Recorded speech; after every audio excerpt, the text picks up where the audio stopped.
प्यारे बच्चों, सम्माननीय अभिभावकगण, नमस्कार। आज इंग्लिश ग्रामर में हम टेंस में हमारा जो 11वां पार्ट है, 11वां भाग फ्यूचर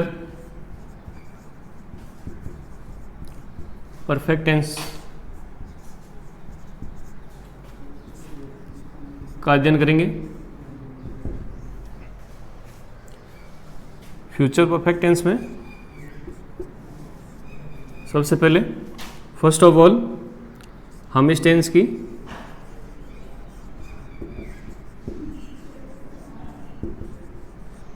आइडेंटिफिकेशन,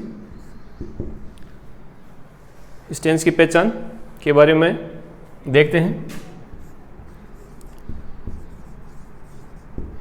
हिंदी के जो वाक्य इस टेंस में बनते हैं, उन वाक्यों के अंत में चुका होगा,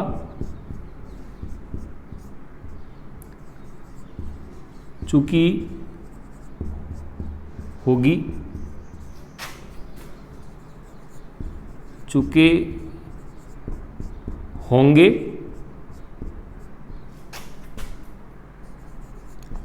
या चुका होऊंगा आदि आते हैं। जैसे रमेश गृह कार्य पूरा कर चुका होगा, गीता खाना पका चुकी होगी, हम एक मैच खेल चुके होंगे, मैं एक पाठ याद कर चुका होऊंगा।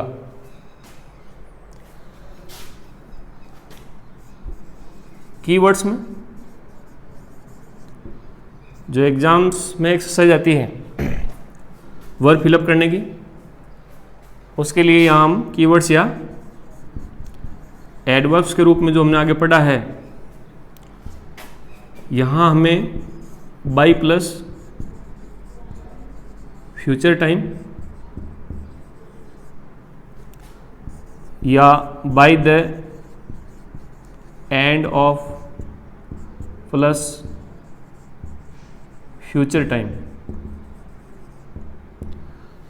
अब यहाँ इसे क्लियर करते हैं। पहले फ्यूचर टाइम, इस फ्यूचर टाइम में हम वो टाइम पीरियड लेंगे जो हमें फ्यूचर टेंस के बारे में बताता है।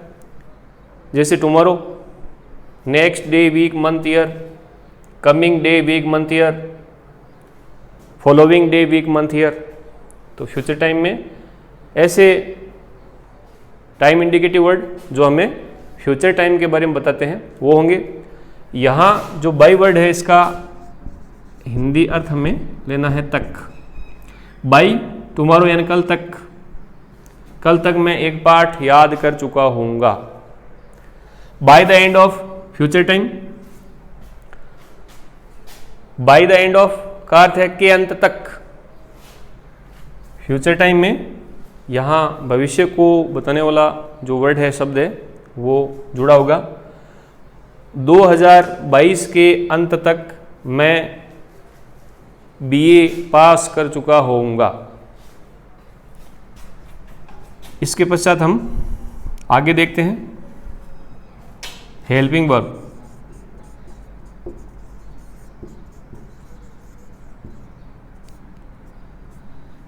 इस टेंस की हेल्पिंग वर्ब भी पर्टिकुलर विल और शैल ही होती है। एक्स्ट्रा हम जो है इसमें ऐड करते हैं हैव।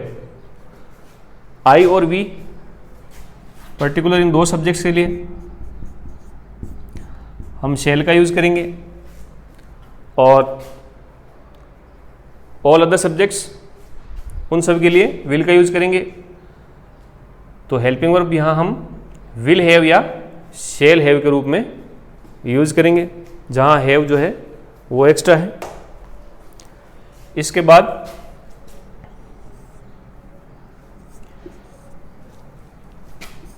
इस टेंस की मेन वर्ब, मुख्य क्रिया।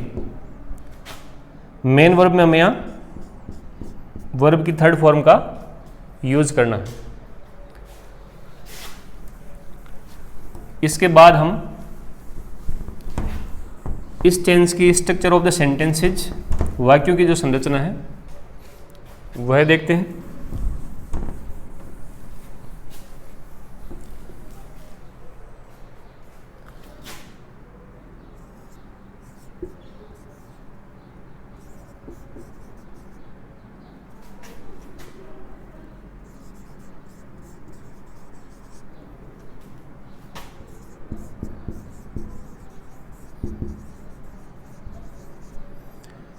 स्ट्रक्चर ऑफ सेंटेंसेज, वाक्यों की रचना या संरचना।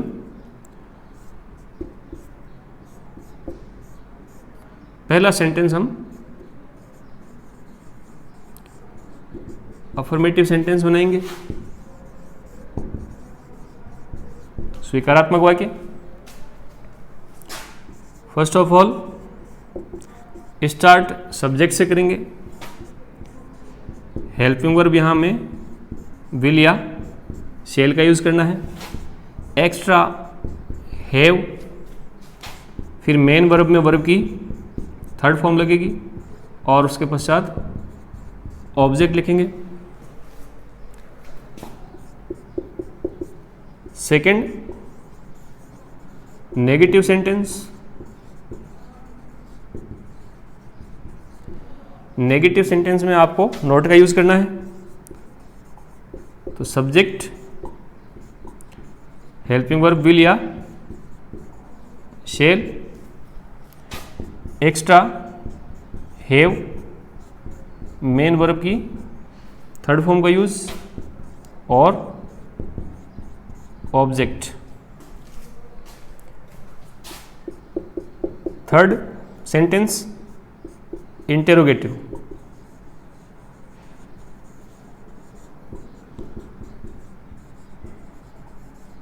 प्रश्नवाचक वाक्य। स्टार्ट आपको हेल्पिंग वर्ब से करना है। प्राइमरीली हेल्पिंग वर्ब जो है वो विल या शेल है।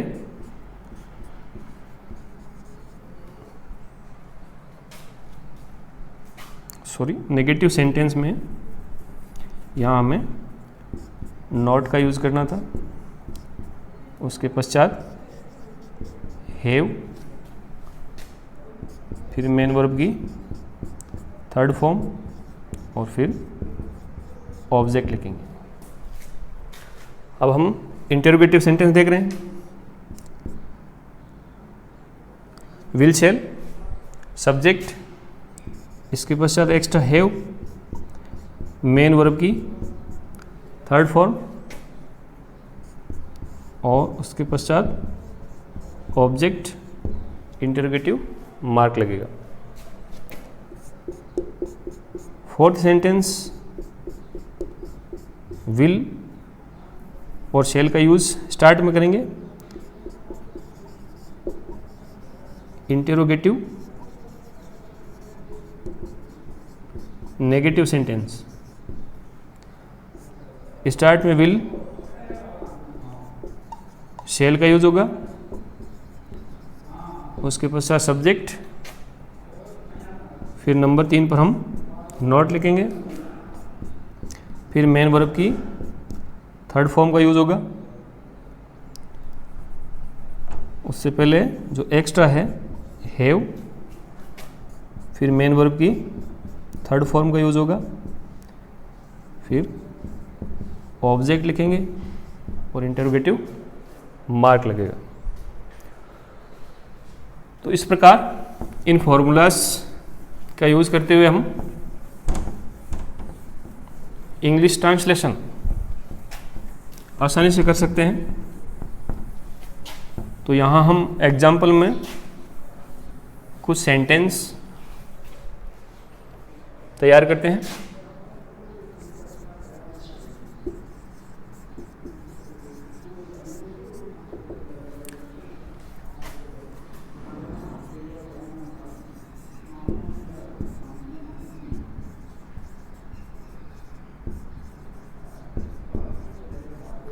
English translation.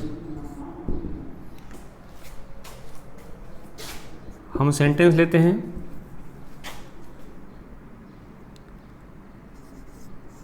हम एक क्रिकेट मैच जीत चुके होंगे।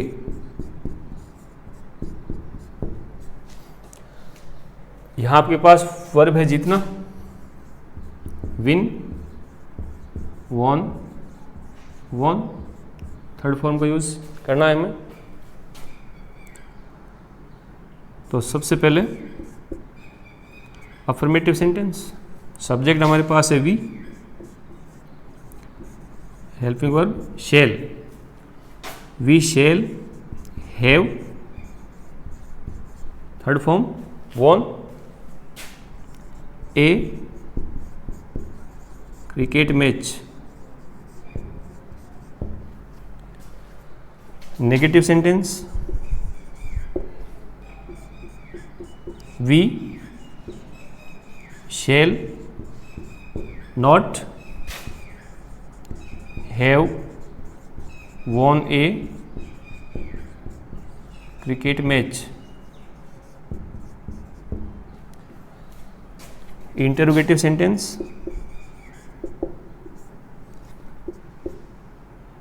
स्टार्ट में आपको हेल्पिंग वर्ब का यूज करना है, shall we have won a cricket match, interrogative mark लगाएंगे। Interrogative negative sentence, shall we not have won a cricket match, interrogative mark लगेगा।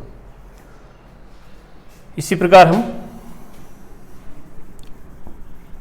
अभ्यास के लिए और सेंटेंस लेते हैं।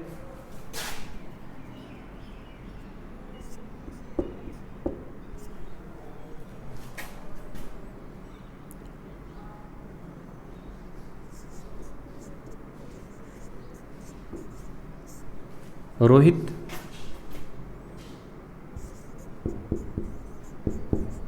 बाजार से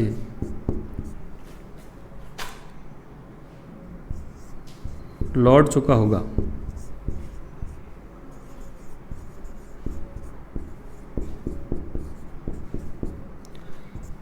अब इसके भी हम चारों सेंटेंस तैयार करके देखते हैं। यहां आपके पास जो वर्ब है लौटना, आना, रिटर्न या कम,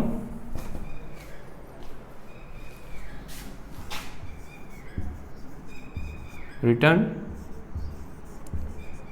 रिटर्न्ड, रिटर्न, थर्ड फॉर्म का यूज करेंगे। सब्जेक्ट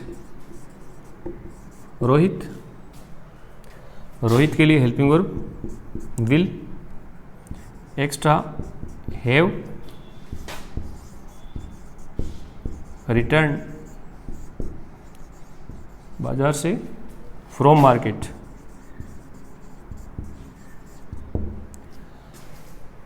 इससे आप नेगेटिव सेंटेंस चेंज करेंगे। Rohit will not have return from market. Interrogative sentence प्रश्नवाचक वाक्य बनाएंगे। स्टार्ट हेल्पिंग वर्ब से करेंगे। Will Rohit have return from market, interrogative mark लगेगा। Interrogative negative sentence will Rohit not have return from market, interrogative mark.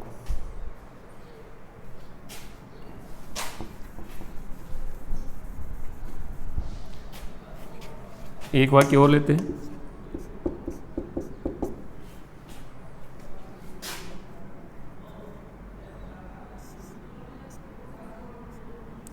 वे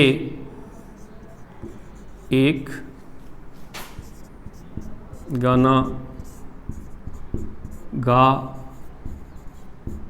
चुके होंगे।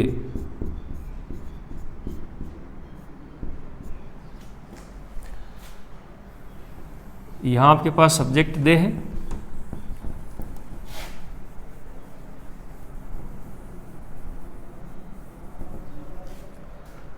और वर्ब आपके पास है गाना, सिंग, सेंग, संग। तो आपको वर्ब की थर्ड फॉर्म का यूज करना है। दे हेल्पिंग और विल हैव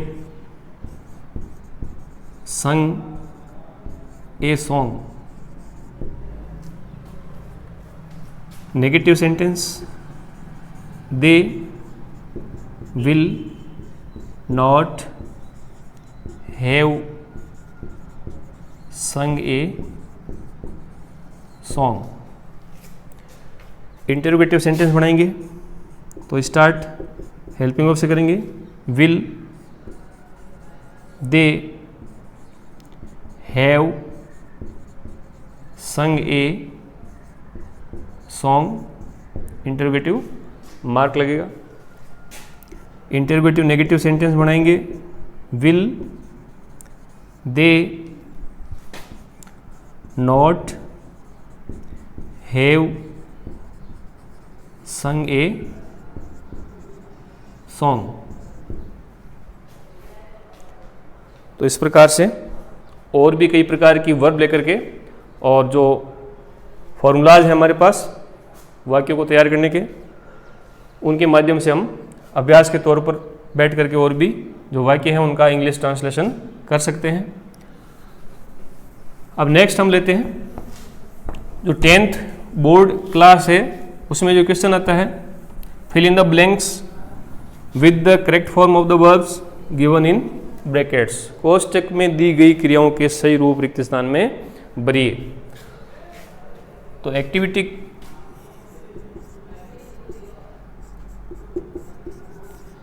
एक्टिविटी में हम लेते हैं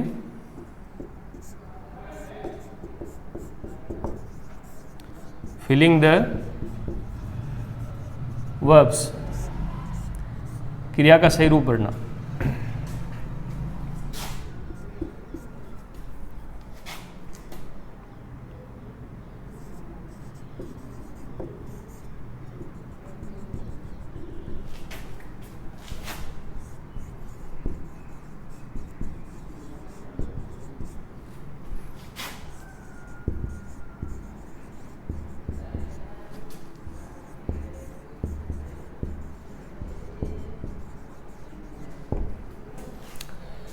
Sunil complete his work by tomorrow.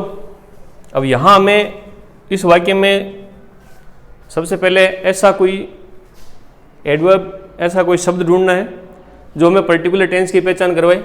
तो हमने देखा यहाँ टुमारो, और ये फ्यूचर इंडिकेटिव वर्ड है, फ्यूचर टाइम इंडिकेटिव वर्ड है, लेकिन इससे पहले यहाँ बाय लगा हुआ है, तो कल तक। तो यहाँ बाय प्लस फ्यूचर टाइम, इसके कारण हम जो है इसे फ्यूचर परफेक्ट टेंस में लेंगे। Sunil will have completed, verb की थर्ड फॉर्म लेनी है। यदि इसी वाक्य में यहाँ ये बाई नहीं होता तो केवल टुमारो शब्द होने के कारण वर्ड होने के कारण हमें इसे फ्यूचर सिंपल टेंस में रखना पड़ता।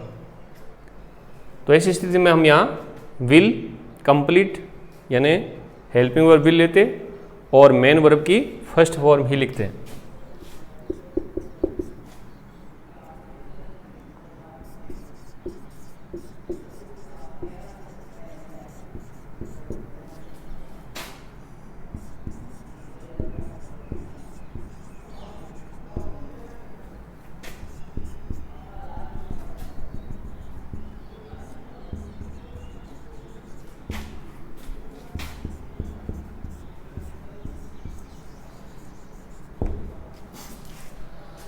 अब इस वाक्य में हम देखते हैं bye the end of this year.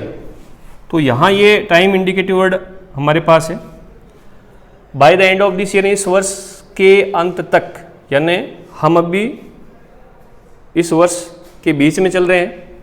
जैसे वर्ष का अंत माने के दिसंबर माह के बाद होता है, तो किसी व्यक्ति ने या इस वाक्य को कहने वाला जो करता है उसने कहा कि इस वर्ष के अंत तक, यानी वो इस समय वर्ष के बीच में है। तो इस वर्ष का जो एंड है, अंत है, वो अभी भी हमारे लिए फ्यूचर टाइम के रूप में है, भविष्य का समय है। तो इस वर्ष के अंत तक आई पास 12th क्लास, इस वर्ष के अंत तक मैं 12वीं कक्षा पास कर चुका होऊंगा। आई के लिए शेल, हैव और पास की जो वर्ब है उसकी हमें वर्ब की थर्ड फॉर्म लेनी है पास्ट।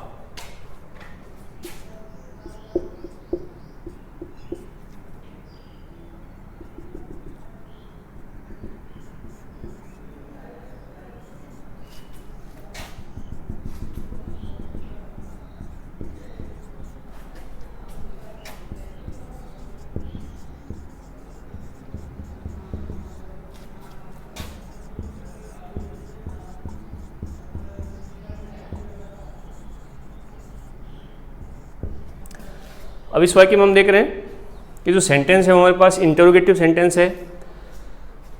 बाय नेक्स्ट संडे, अगले रविवार तक। तो यहाँ बाय प्लस फ्यूचर टाइम यानी कि फ्यूचर परफेक्ट टेंस बन रहा है और सेंटेंस है वो इंटरोगेटिव हमें यहाँ दिख रहा है। तो स्टार्ट हमें हेल्पिंग वर्ब से करना है। विल का यूज हम यहाँ करेंगे। सब्जेक्ट हमारे पास यू है। Will you have seen, will you have seen this movie by next Sunday. तो यहाँ इंटरोगेटिव सेंटेंस है कि क्या अगले रविवार तक तुम ये मूवी या ये पिक्चर देख चुके होगे। यदि हम यहाँ से इस बाई वर्ड को हटाते हैं तो केवल नेक्स्ट संडे इस सेंटेंस को फ्यूचर सिंपल टेंस में ले जाएगा। तो ऐसी स्थिति में हेल्पिंग वर्ब तो यहाँ विल ही होगी, लेकिन मेन वर्ब में वर्ब की फर्स्ट फॉर्म आएगी। तो ये कुछ छोटी बातें हैं, इन पर हमें विशेष ध्यान रखना होता है।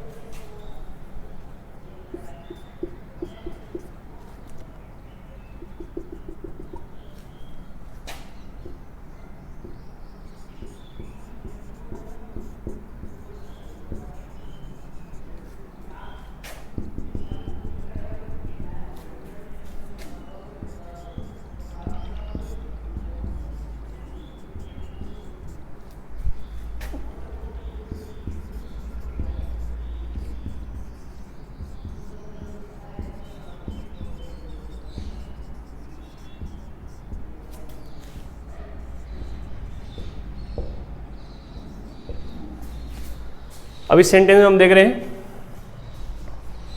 बाय द एंड ऑफ 2025, 2025 के अंत तक। तो यहाँ हमारे पास by the end of plus future time की स्थिति है। तो ये हमें पहचान करवा रहा है, यानी ये जो सेंटेंस है वो फ्यूचर परफेक्ट टेंस का होगा। सब्जेक्ट हमारे पास है योर फादर, इसके लिए आपको यूज़ करना है विल का। और जो सेंटेंस है वो इंटेरोगेटिव नेगेटिव स्ट्रक्चर का है। विल योर फादर, नंबर 3 पर नोट, फिर एक्स्ट्रा इसमें हैव लगता है, और लीव LEAVE लीव छोड़ना, लेफ्ट लेफ्ट हमें यहाँ वर्ब की थर्ड फॉर्म का यूज़ करना है। Will your father note have left. तो इस प्रकार से जो बोर्ड एग्ज़ाम में क्वेश्चन आता है, पूरे विश्वास के साथ जो चीज़ें हम पढ़ रहे हैं उनको ध्यान में रखते हुए उस क्वेश्चन में हमें किसी प्रकार की परेशानी यहाँ नहीं आनी चाहिए। अगर आप इस संबंध में कोई भी सुझाव देना चाहते हैं तो कमेंट बॉक्स में आपका स्वागत है। हमने 11 जो भाग हैं वो टेंस स्टेज के पढ़ लिए हैं। इसके पश्चात अगली क्लास में हम जो है 12वां भाग फ्यूचर परफेक्ट कंटिन्यूअस टेंस उसका अध्ययन करेंगे। आज के लिए इतना ही। जय हिंद, जय भारत।